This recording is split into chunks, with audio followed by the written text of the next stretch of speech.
How's it going, everybody? This is Vito Bush. This is the Turbro fireside fire pit. It heats up the sides, it causes the air to rise from the outside channel and comes out back through these holes all surrounding the fire itself. And this makes for a smokeless fire pit. Let me go back and unbox this and show you what's included.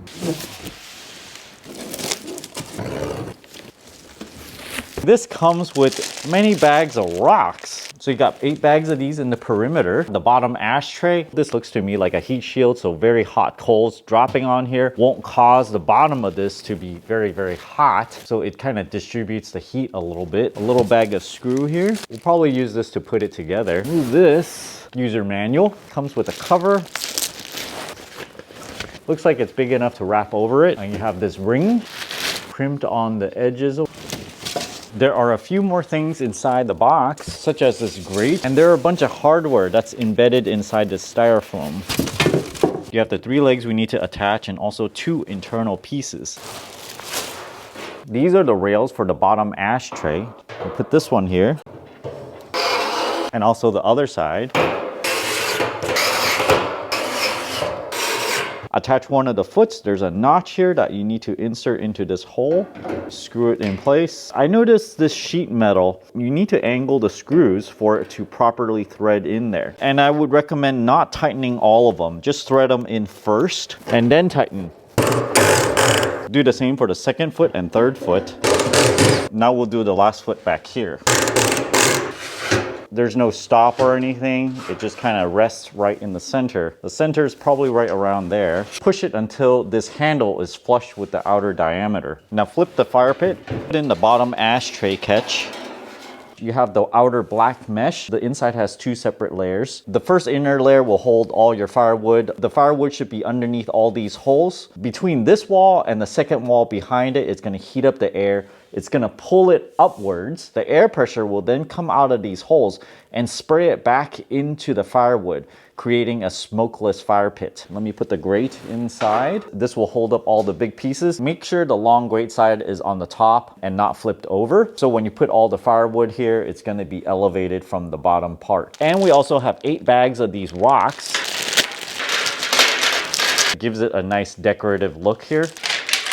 It has an internal diameter of 20 inches. When you put the top ring on, the diameter is roughly 16 inches. Height from the ground to the ledge is about 18¼ inches. And to the top edge is about 19½ inches. A nice prominent logo badge that has a little flame right here, their logo and the name of this fire pit. The outer mesh is a very good looking one, a honeycomb pattern. A closer look at some of the rocks, they are a polished black and kind of shiny. I'm trying to eyeball the thickness of this metal, which looks to be about 1 millimeter thick. And the thickness of this ring is about 0.7 millimeters thick. Being a stainless steel is actually very sturdy. I'm pushing really hard on here and it doesn't bend very much. Let me start a fire now and see how smokeless it is. First, I'm gonna remove this ring, put a few clumps of newspapers, put some twigs in here,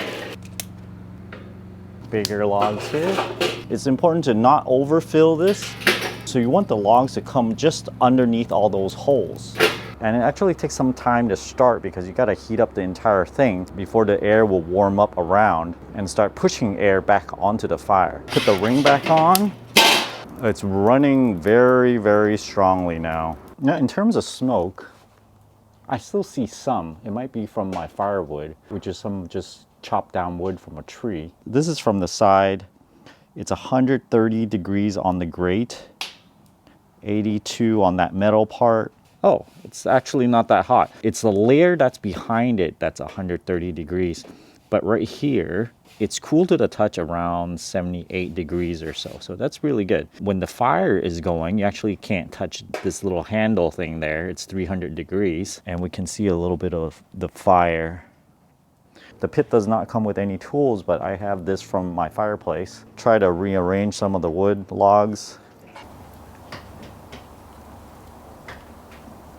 Although it does say it's a smokeless fire pit, to me, I think it's not completely smokeless. It helps a little bit. So just keep that in mind. And it also really depends on the type of firewood that you use. I'm gonna let this burn out, let it cool down, and show you how to empty the ashes. Everything's cool to the touch. I can remove the upper ring. Super helpful if you have some of this fireplace tools, like this broom thing. Because this is tapered down towards the center, it's actually really easy to sweep all those ashes in there. Comes out here, put it in the bag. That's actually pretty easy to clean. Replace a grate. Replace the top ring. So I can put this rain cover back on. Much easier to clean than I expected. If you guys are interested in this smokeless fire pit from Turbro, check out my affiliate link down in the video description below. Thanks for watching this video. Until next time.